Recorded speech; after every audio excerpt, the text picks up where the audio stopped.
Okay, welcome back. Hope you had a good time the last 7 days or so.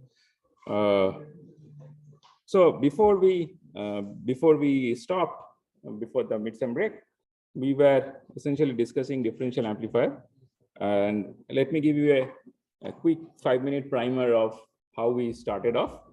Essentially, what we said was the premise of the discussion was that we have a MOSFET, and the MOSFET's response to the difference between the gate and the source voltage. And this is similar, this response is similar to what we also call, I mean, we are familiar with another device, at least in the block diagrammatic level, that is an op-amp, which responds to the difference between two voltages, right? Two voltages at the input of the op-amp. So if we have to go from here to there, then it makes sense to apply one source at the gate, other source at the source of the terminal, that is V1 at the gate and V2 at Vs, and then we should be able to get an op-amp like action, at least, because ultimately to get an op-amp like action, you first have to sense the difference. Then we said that, see, there's a problem, because when you see an ideal op-amp or a model of an ideal op-amp, what we see is the input impedance here is infinity, input impedance in both the terminals is infinity, right? Under idealized cases. But under idealized case, in case of our MOSFET, the input impedance here is infinity, if I neglect the capacitance, but input impedance here is 1/Gm. So obviously this is causing, this is not equivalent, right? Because this would have been fine if my second source, that is source that we have connected to Vs, could drive any load, right? So which means that regardless of whether I connect anything to Vs, the voltage remains at Vs. But we know that this whatever source we plan to use always has some intrinsic impedance, which means that the moment I connect it to Vs with that, I mean, if a source is modeled like this, V2 and R2, and whatever I connect here, if this has an input impedance of Rin, then obviously the voltage at this point will not be equal to V2, right? So and also in worst case scenarios, if V2 is weak, that is by weak I mean this the current that V2 can supply, the short circuit current that V2 can supply, that is V2 over R2, that is the maximum current that it can supply, is itself not large enough to drive any load, then there will be, I mean, essentially you'll have, this voltage will become 0, right? So if R2 is very high with respect to Rin, the voltage, which if you plan to connect this to Vs, then Vs will essentially become, will remain at 0. So you don't get the op-amp action to start off. Then we said that, okay, so we have gone through a lot many configurations of a MOSFET. We can as well use a buffer kind of scenario, that is, we can use a source follower. And the idea was,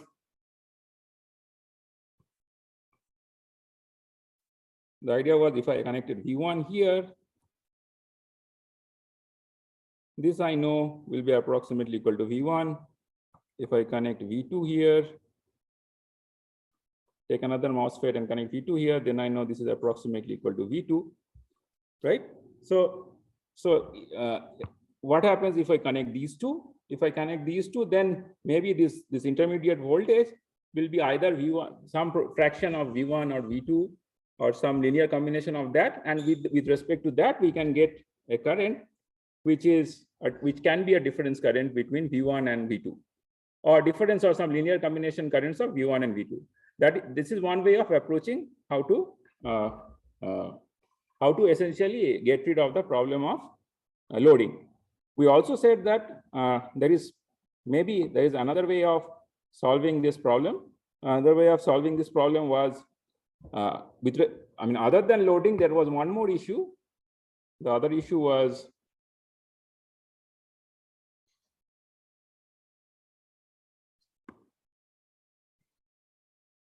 The other issue was if I connect a V1 here and I want to connect V2 here, then just to ensure that the DC bias is fine, right? Just to ensure your DC bias is fine while you are connecting, you'll have to ensure that there is a capacitor, coupling capacitor C, so that even without, so that the DC bias picture of the main transistor doesn't get affected, right?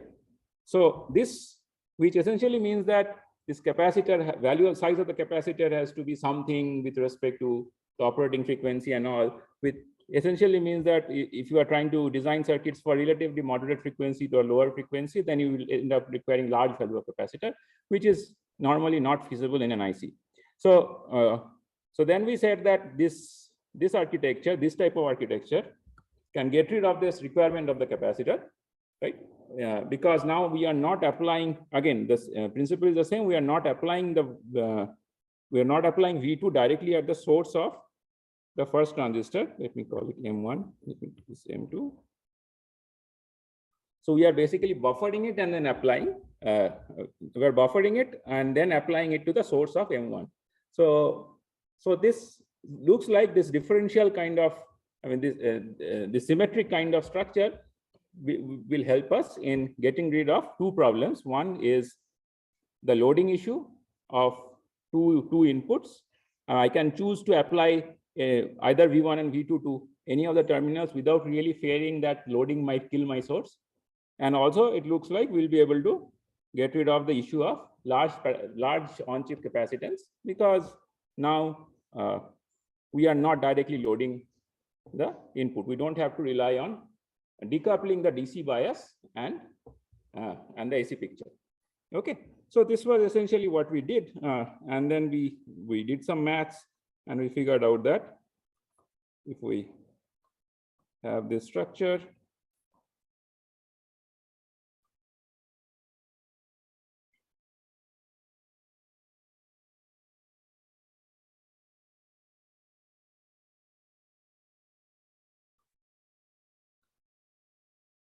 I am not showing this V1 and V2 are incremental inputs. I'm not showing the voltages, DC voltages that has to be connected to these transistors. It's assumed that transistors are biased properly.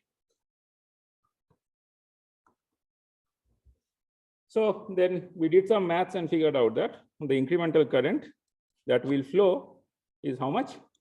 If assume that both transistors are identical and have transconductances of GM by 2 V1 minus V2, right? So initially the bias current here was I0, but after I applied some incremental input, the total current here will be I0 plus GM by 2 V1 minus V2, and this current here will be I0 minus GM by 2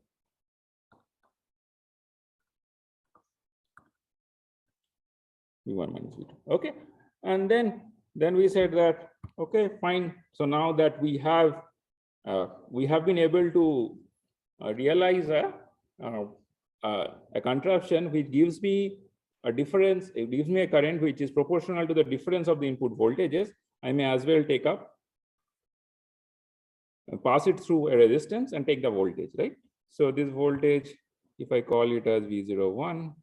And this voltage, if I call it as V02, so naturally V01 will be the total V01 will be how much? If I have total V01, this will be, if this was VDD initially. So initially this voltage at, let's say, V01 was VDD minus I0 RL, but after applying an input, this changed. And it became VDD minus I0 RL minus GM by 2 V1 minus V2 times RL. And this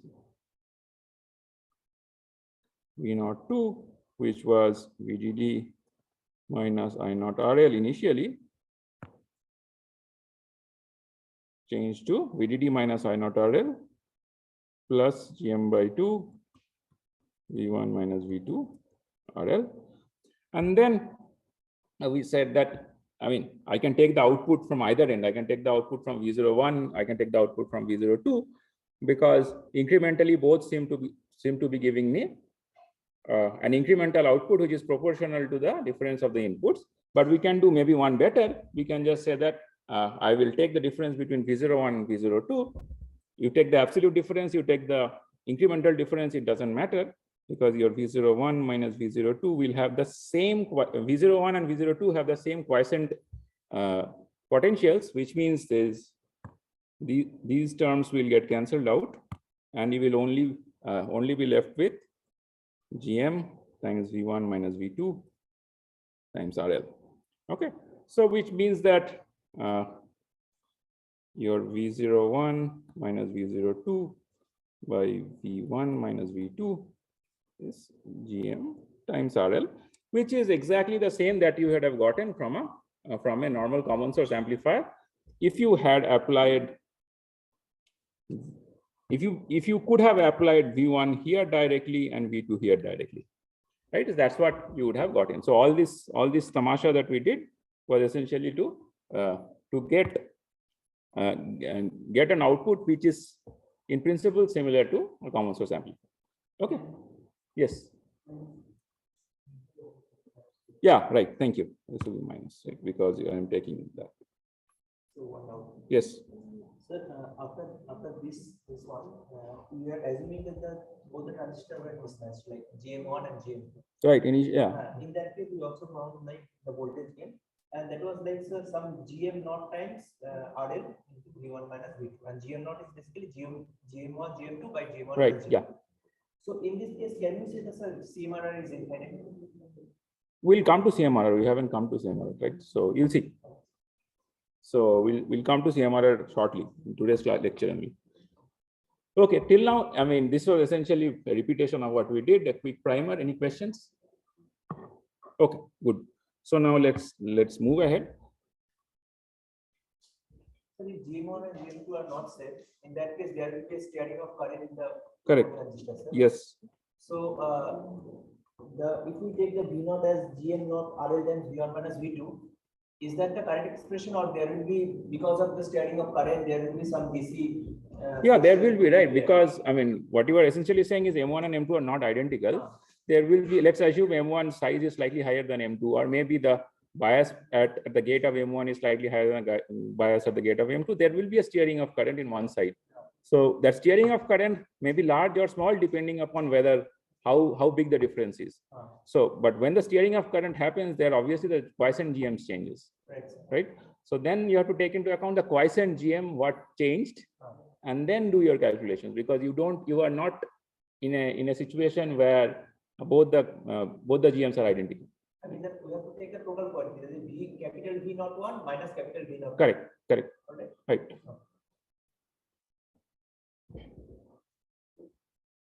But if you have if that steering of current is only because of quiescent point difference, what will happen is if you do this V01 minus V02, then these two quantities that I peacefully cancelled off will not be cancelled off. There will be a remnant. That's fine, but that remnant, that whatever will be remain, it will not change with time. That's not incremental, right? So that doesn't really add to your signal information if your signal is supposed to be changing with time.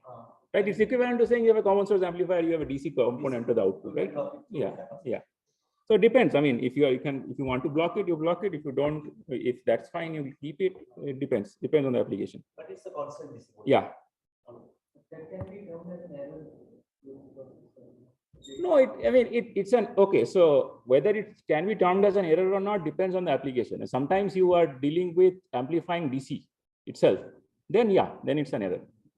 But sometimes you are not. You just say that I'm only interested in the time varying signal, so I'll block it off. Then it's not, right? So it totally depends on what you are trying to process.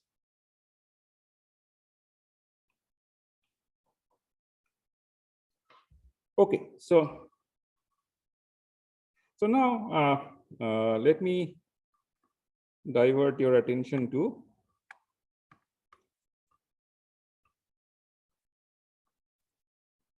this current source in the bottom. So now, as it turns out, I have been using current sources left and right till now, but as it turns out, like a voltage source, you also have current sources which are I mean, which you cannot really plug and play directly in your IC, right? So you'll have to use a you'll have to use a current source sparingly.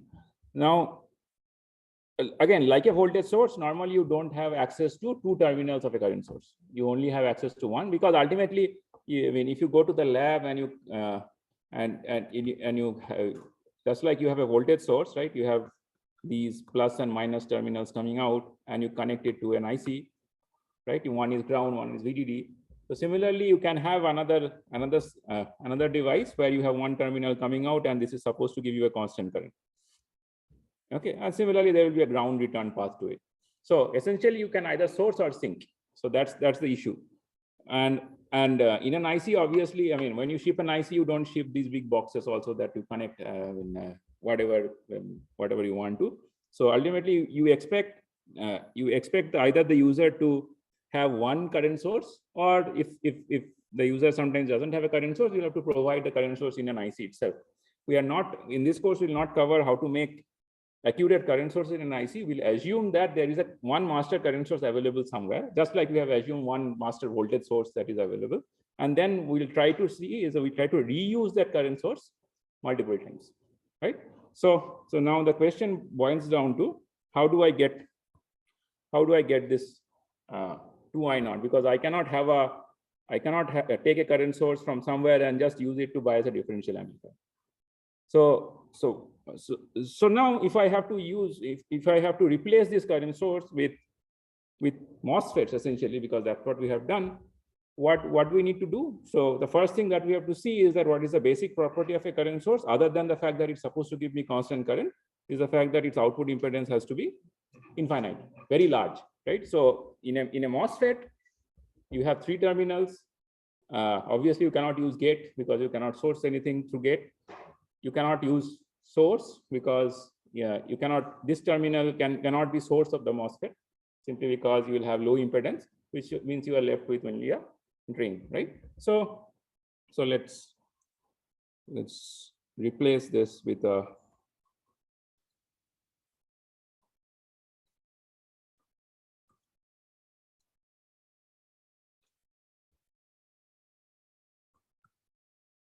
drain of a transistor.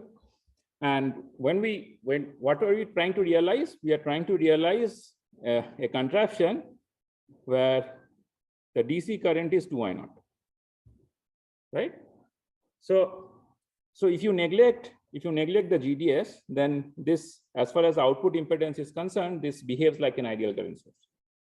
But we still have to figure out how to provide 2I0 current through this contraption, because ultimately your transistor is a dependent current source, and it depends on the input voltages voltage difference between the gate and the source.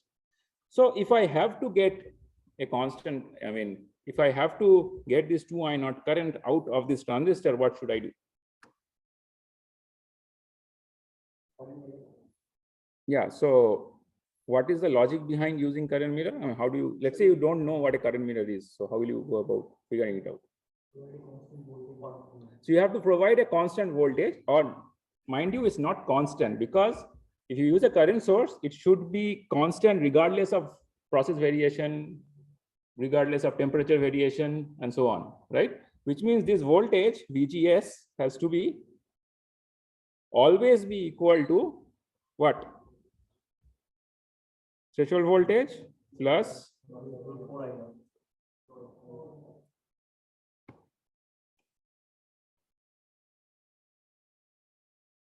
sorry, 2 times 2I0, right? 2 times 2I0 by mu Cox W by L of this M0, right? If I call this M0, W by L of M0. Okay, so how do I, so which means that, I mean, if I can give this transistor a VGS which is equivalent to this, then regardless of temperature variation or mobility variation, it doesn't matter. This VGS will adjust itself to always give me 2I0. So how do I get this voltage? Assume that you have a master current source somewhere. It's just not here. So assume that you have a current source which is provided to you, just that you have to reuse it in certain way. So how do you generate a voltage which is equivalent to this?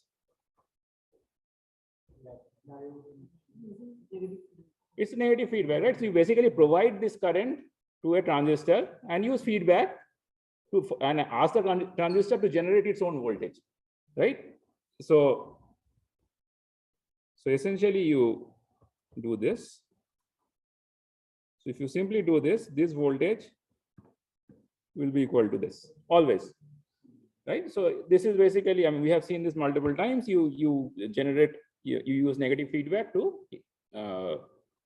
to bias transistors, which is insensitive to process variation, voltage, temperature variation, and so on, right? So now that you have this voltage, you have magically generated this voltage. All you have to do is connect this, right? So once you connect this, then obviously, regardless of your process voltage, temperature, or any variation, these two branches, let me call this M0A. This M0A and M0 will have identical currents all the time if I neglect GDS. Okay, and this is what I'm sure you guys know this. This is what we call current mirror, because it's simply mirroring current from one branch to other, regardless of process voltage, temperature variation. Okay. Okay, so now we have this circuit. I mean, we are approaching building a realistic differential amplifier.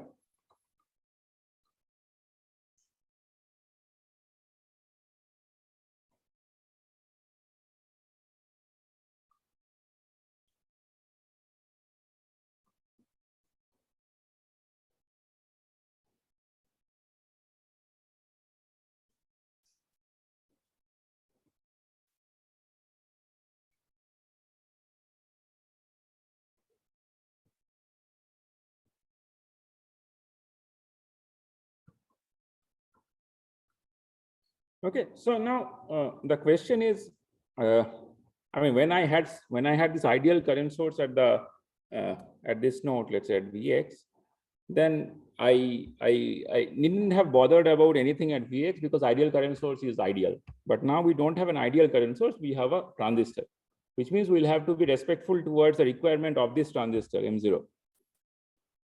Right, because this transistor now has multiple operating regions. You have to ensure that this is in saturation.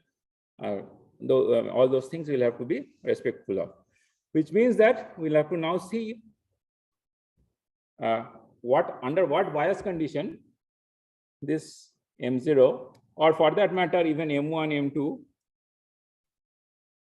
operate always in saturation region, right? So essentially what I'm trying to get at here is that, is there a higher and lower limit of VB, right? Is there a higher and lower limit of VB for which this circuit, all components in this, all transistors in this circuit always remain in saturation, right?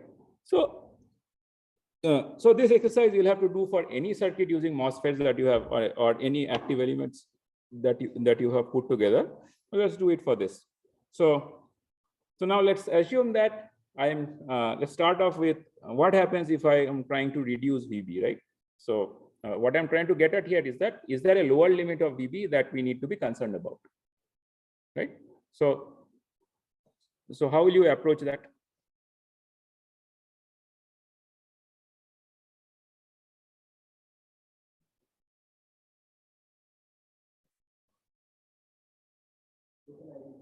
Pardon? Okay, total ID will be equated to 0. That I agree, but what is, I mean, but I don't fully understand. What do you mean by that? Yeah, now you have to be careful. We are indeed trying to find out the swing limits, but what type of swing limits? Because now what I'm trying to say is that what is the lower limit of VB? What I'm saying is the gates of M1 and M2 are both tied together. There is a quiescent voltage. I'm trying to see how far up and down I can move that quiescent voltage. I have not yet applied an incremental input, right? So what I'm trying to figure out is that what is the range of VB for which all the transistors will be in saturation. VTH of M1 and M2. Why?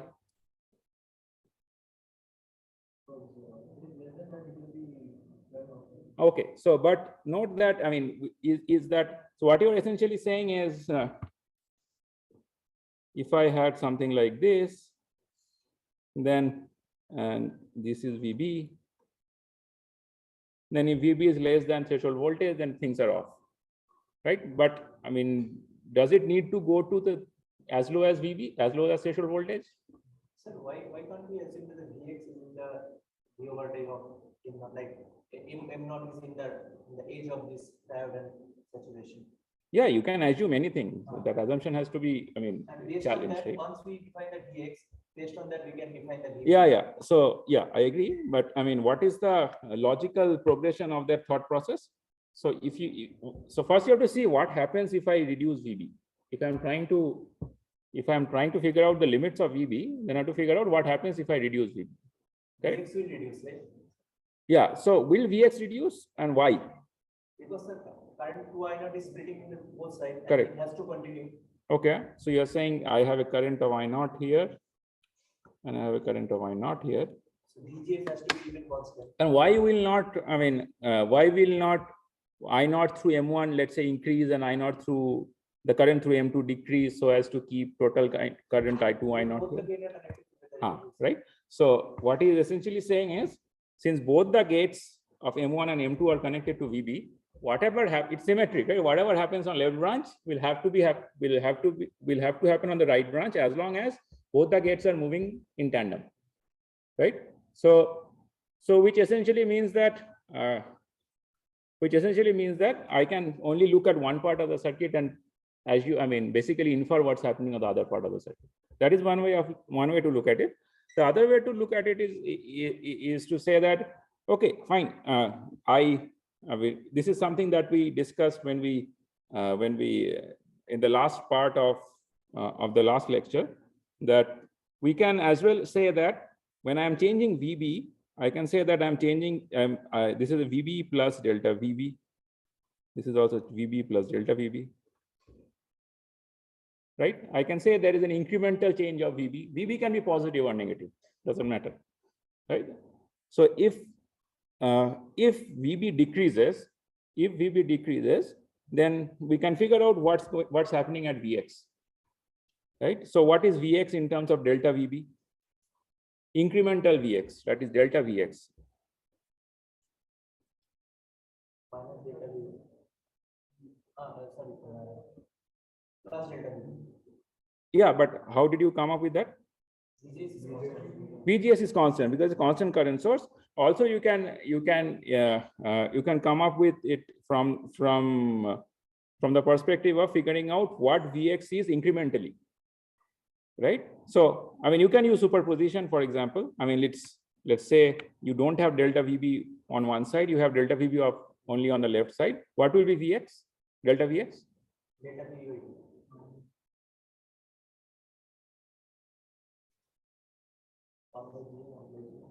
Yeah, some of you can look at your notes of the previous lecture and tell me. You understand the question? I have only delta VB on one side, not on the other side. So what will be Vx, delta Vx?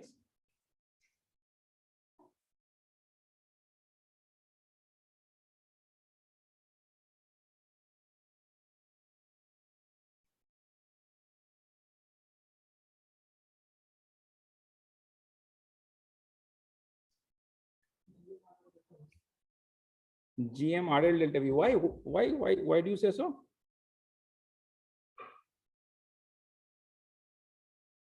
So how will you calculate? How will you calculate Vx?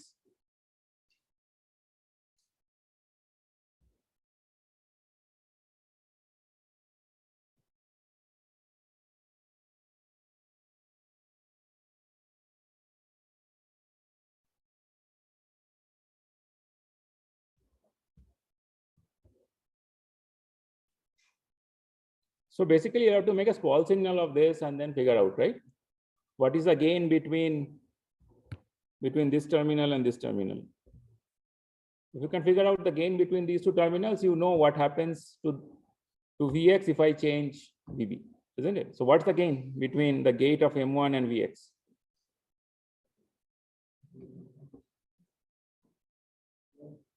Pardon? Why?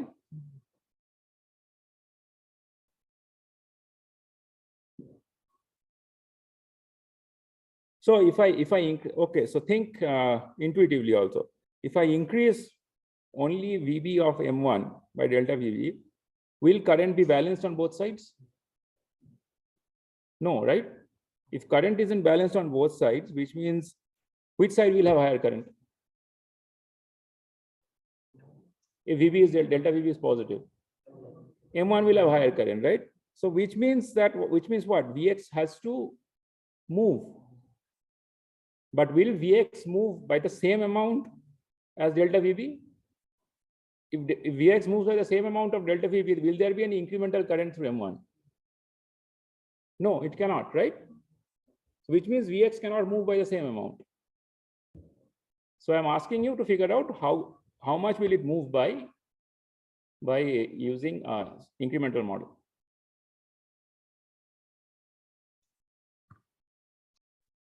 Yeah, but we don't want to get into multiple models. I mean, as long as things are visible through KCL, KVL, it's fine. Okay, so I mean, since some of you also are having difficulty, let me spell it out. So whenever you are faced with something which seems complicated, mantra of engineering, simplify it. Simplify it to the level that you are comfortable with, right? So how do I simplify it? So easiest simplification is firstly, whatever is current source open, whatever is voltage source is short. So if you open this, what happens? This goes off. What about the incremental impedance looking down?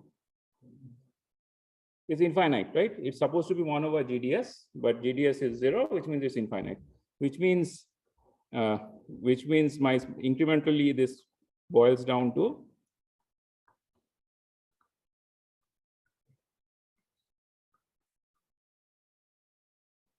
delta VB, and this is ground. But when I'm writing transistors and sketching transistors as is, I'm still assuming that we are doing small signal model, because this is a standard way of. Sometimes it becomes cumbersome to replace full small signal models. When you have a transistor, you can as well do this. So now, what I have to figure out, what is delta Vx, right? So then what do? You find out the KCL at delta Vx. But to find out KCL at delta Vx, you'll have to figure out what is this current and what is this current, and then equate it. So what is the current through M1? It will be Gm times delta VB minus delta Vx. What will be the current through M2?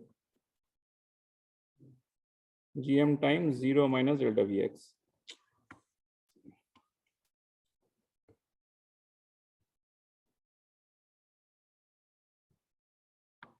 So you equate these two, basically add these two up and set it to 0. Then what do you get? Delta Vx to be equal to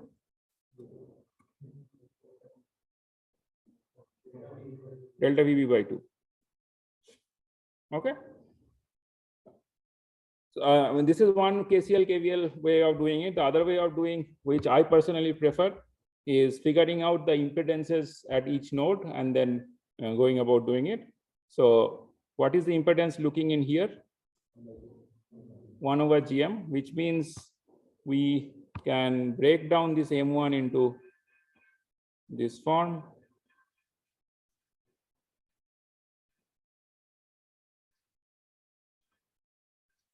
And I mean, we have done this multiple times. If this is if you have a transistor in this format, what is the current? Gm times delta V by 1 plus Gm times the resistance, which is 1 over Gm, which is Gm times delta V by 2. This current is flowing into 1 over Gm, which means you will get delta V by 2, right? So this approach is useful because it helps you incrementally reducing the circuit, right? Because sometimes it becomes cumbersome to write full-blown KCL, KVL. You have this, when you put together a small signal model, it takes up the whole page. Then you don't know which current is going where because you have made some mistake in applying an input somewhere, and things becomes cumbersome. So this gives you more intuition. So I personally prefer this, but if, I mean, whatever works for you is fine. Okay, fine. So now you apply delta V here, and you got delta V by 2 here. When I said that you have to apply delta V at both terminals, what I can then do is that I will apply delta VB at each individual terminals and add them up. Superposition, principle of superposition, right? So now if I apply delta VB here, what should I get at Vx? Delta VB by 2. Now if I apply both of them together, what should I get? Delta VB, right? Add them up together. So which means that if I change VB on both, at the gates of both M1 and M2 simultaneously, the gate, that is the Vx, will move in tandem.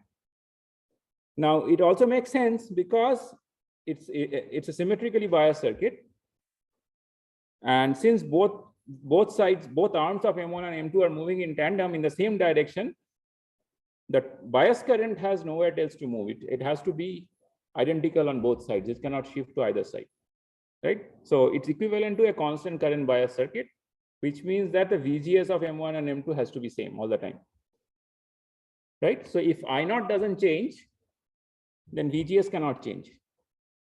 So if I0 through M1 or M2 is not changing, which means that Vx has to be wherever it was initially at. I mean, with respect to VB. So your VGS has to be same, which means that if VB gate increases, source also has to increase, gate decreases, source also has to decrease. That is another way of arguing the same. Okay, so now that we know that Vx can move either up and down in tandem with VB, now tell me what happens if I decrease VB. Which transistor is in trouble?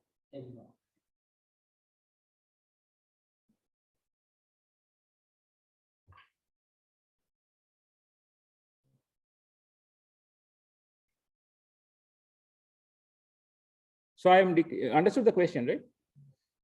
Didn't understand the question? So what I'm saying is, let me sketch it separately.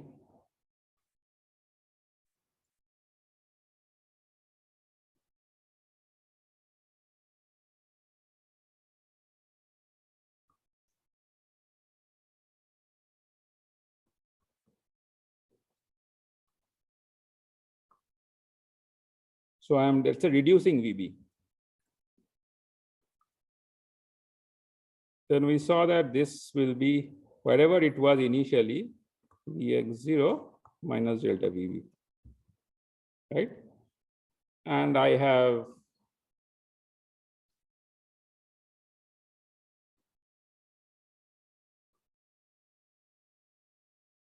this way of biasing. So now I'm reducing VB. That is, I'm applying VB minus delta VB at gates of M1 and M2. So which transistor is in trouble of going out of saturation?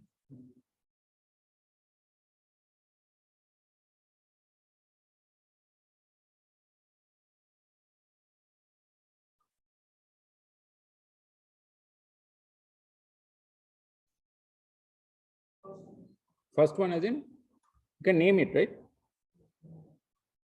M1, why?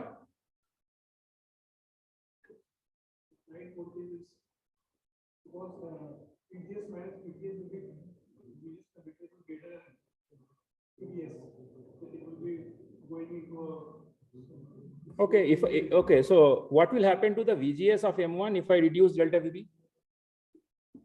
Or if I reduce VB? VGS will decrease or source will decrease, or what will happen?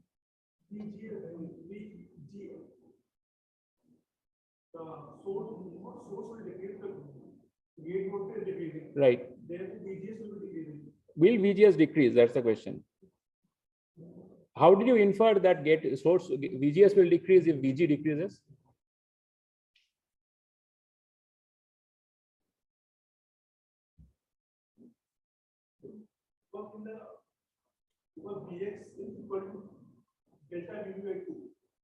Vx equal to delta VB by 2 only when I apply on one side.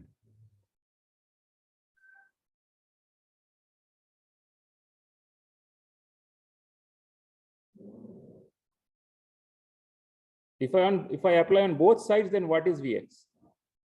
Delta Vx rather.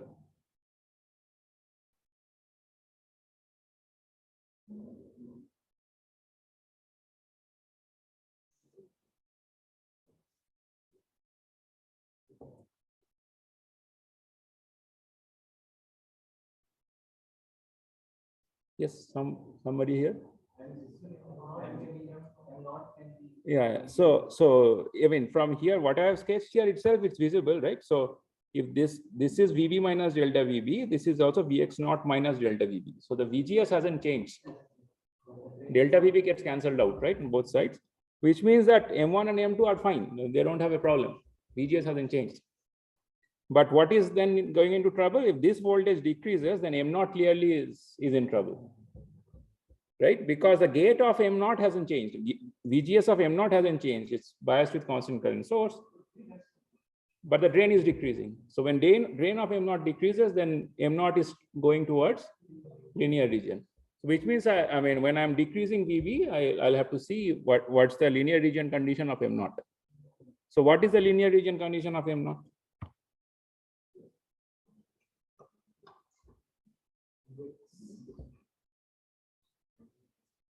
So what is the minimum voltage at the drain for which M0 is still in saturation?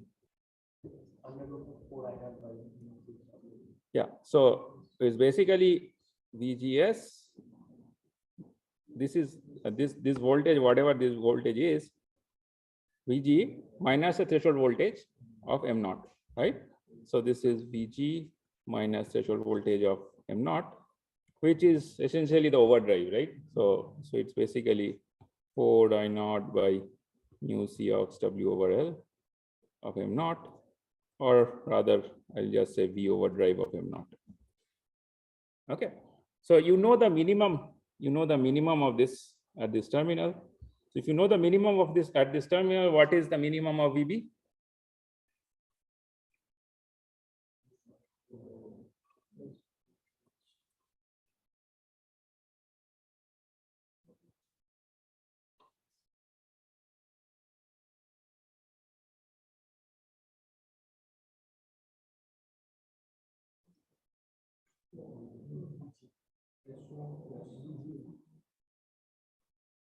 What?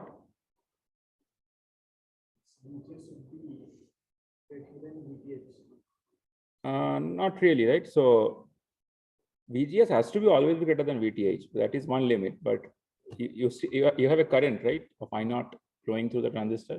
So that also needs to be honored.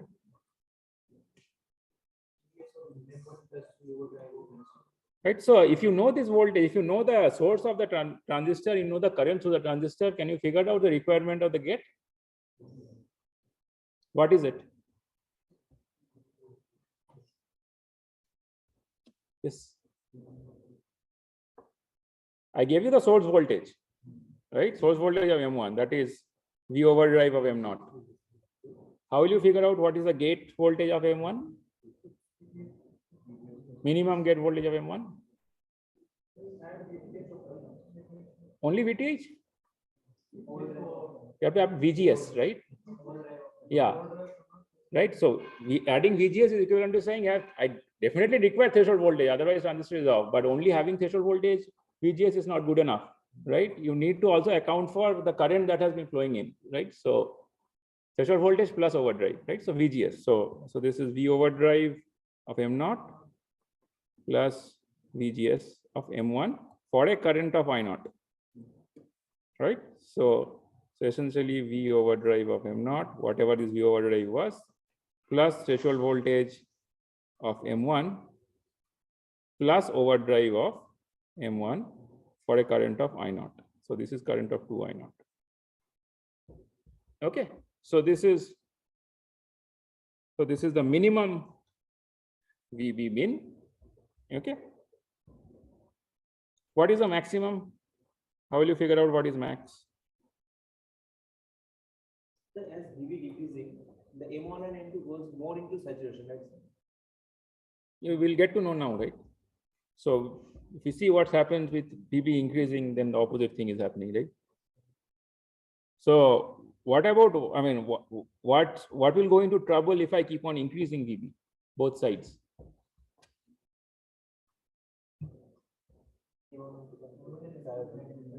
Yeah, but what will happen to M naught? Right, so the drain of M naught will keep on increasing, so we don't have to bother with M naught, but M1 and M2 will go towards triode, right? Why? What is happening to these V01, V02 or full, I mean, if I write out the V01, V02, what will be the total voltage? V01, let's say assume V01, what will be the total voltage? What was the quiescent voltage? VDD minus I naught RL. And what will be the incremental voltage? Minus GM by 2 into RL into what is delta V?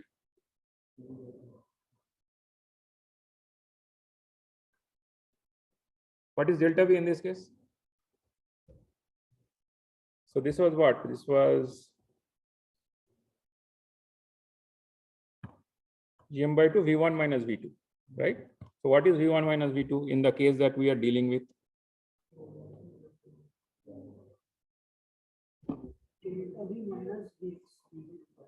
Is it? What was V1 and V2 when we did that? Yeah, but V1 was applied at the gate of M1 and V2 was applied at the gate of M2. So now what is V1 and V2? V1 is? Okay, V1 is delta VB plus or minus, and whatever is V2? Same, right? So what is V1 minus V2? 0, right? So this times 0.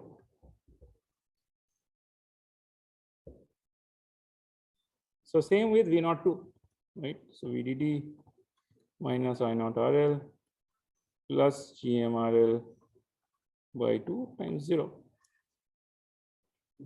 Right? Both sides are moving in tandem. It shouldn't expect any current, any incremental current in either direction. So this is a small signal picture that is telling you the same thing, right? So your GM times incremental voltage, incremental difference voltage is 0, and the current that is supposed to flow into these branches is only supposed to respond to the difference voltage, right? So incrementally they are 0. So now then it becomes easy to figure out the maximum limit of VB, delta VB. So what will be delta VB max?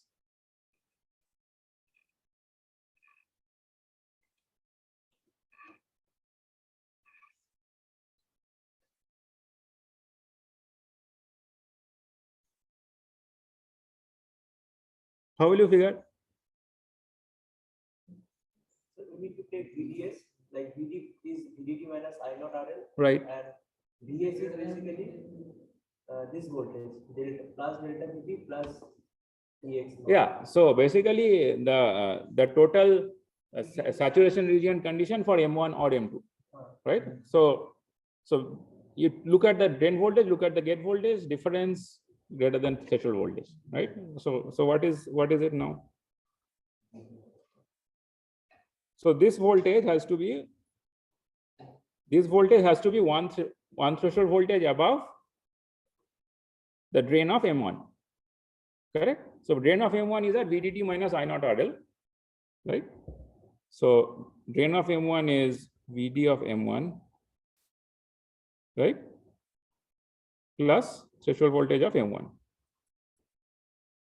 right? Agreed? So this is I naught, sorry, VDD minus I naught RL plus threshold voltage of M1. Okay. So now there are some jargons. So the jargons are as follows. So now note that in this case we have the condition that we have implemented here is we have increased the gates of both transistors simultaneously. So, right. So this is another way of saying is that we have changed the common mode of the input, right? So when I say common mode, what I mean essentially is the fact that any voltage, let's say you have two voltages, V1 and you have another voltage V2. So I can express V1 or V2 in terms of summation of V1 and V2 and difference of V1 and V2, right? So I can say V1 to be equal to V1 plus V2 by 2 plus V1 minus V2 by 2. And V2 I can say, this is like for any two quantities I can do this. V1 minus V1 plus V2 by 2 minus V1 minus V2 by 2. So this is particularly relevant for our discussion is because we are trying to make a differential amplifier, which means we are more interested how our amplifier responds to these quantities. And we do not want our amplifier to respond to these quantities, right? Because that's what my differential amplifier is. So this quantity, I mean, the response to this V1 plus V2 by 2 is called, so response, or rather gain,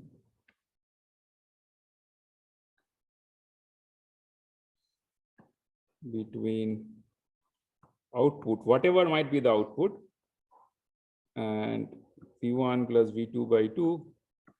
This is called common mode response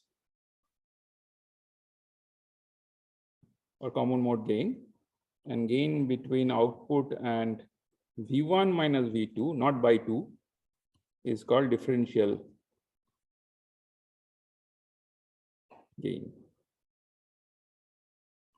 Okay, so typically this common mode is referred to as CM and differential is referred to as DM or D, depends upon which book you are reading. Okay, so now whatever we did here is we figured out what is the maximum common mode VB that I could apply.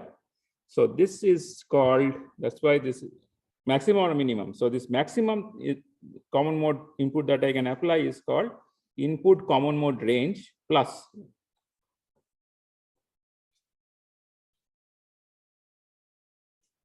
Or rather ICMR plus, and the minimum it's called ICMR minus, right? So you need to know these jargons because if you look into the data sheet, that's what they will tell you. So you need to figure out what this means, but ultimately you should be able to figure out all those things by yourself given all the adequate parameters, right?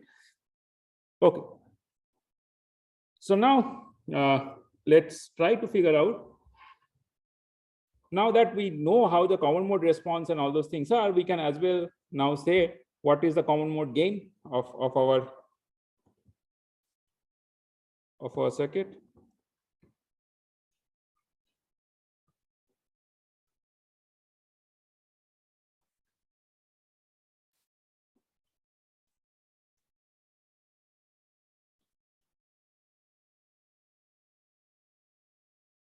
So which means that when I'm trying to figure out a common mode gain, what is the easiest way to figure out a common mode gain?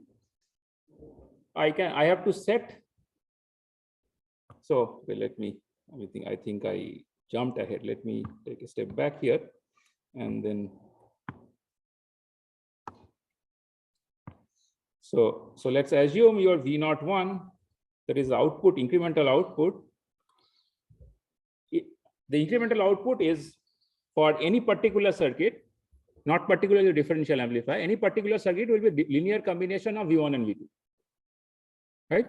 So, and since I can decompose my V1 and V2 in these linear combinations of common mode and differential, which means my output also I can decompose into some common mode gain times the common mode input plus differential gain times differential input.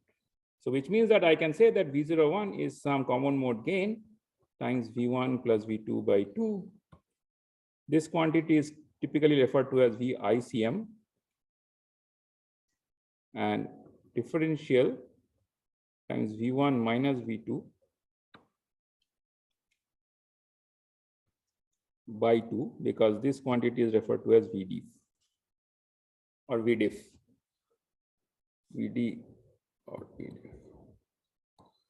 So this is called common mode gain, and this AD is called common mode differential mode gain, right? For obvious reasons. But I mean, this pesky divide by 2 term keeps on coming, but I mean, it's a matter of getting used to. Just make sure that you take that into account when you are doing a calculation.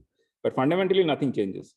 So now, if you have to figure out what is the common mode gain of any circuit, right?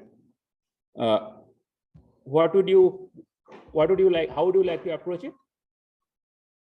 That is, from this equation, I want to figure out what is ACM by applying appropriate inputs. So what is the appropriate input that I can apply to directly get ACM? V1 should be equal to V2. Then obviously this differential term goes to 0. Then whatever is the response between V01 and V1 plus V2 is my gain, right? So I apply V1. Let's say I apply V1 here and I apply V1 here. Same thing, right? So, and I observe V01 here. So my ACM will be basically V01 by V1 then. Correct? So what will be V01 by V1 in this particular case? What will be ACM?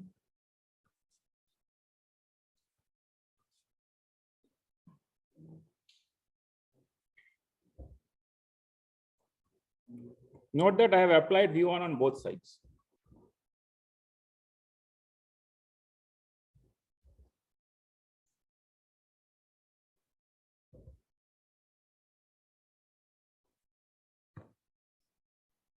So ACM will be 0 because, I mean, we did this all the song and dance in the last 15 minutes about why there will not be any incremental current, right? So if there is no incremental common mode current, cannot be have any incremental output voltage, which means ACM will be 0. And what will be AD?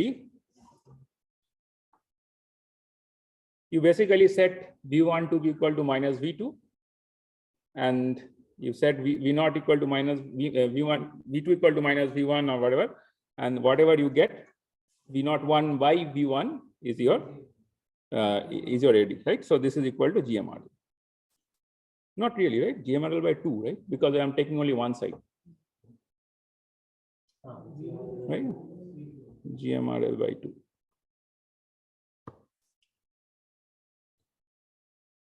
So let me just write it down here so you can.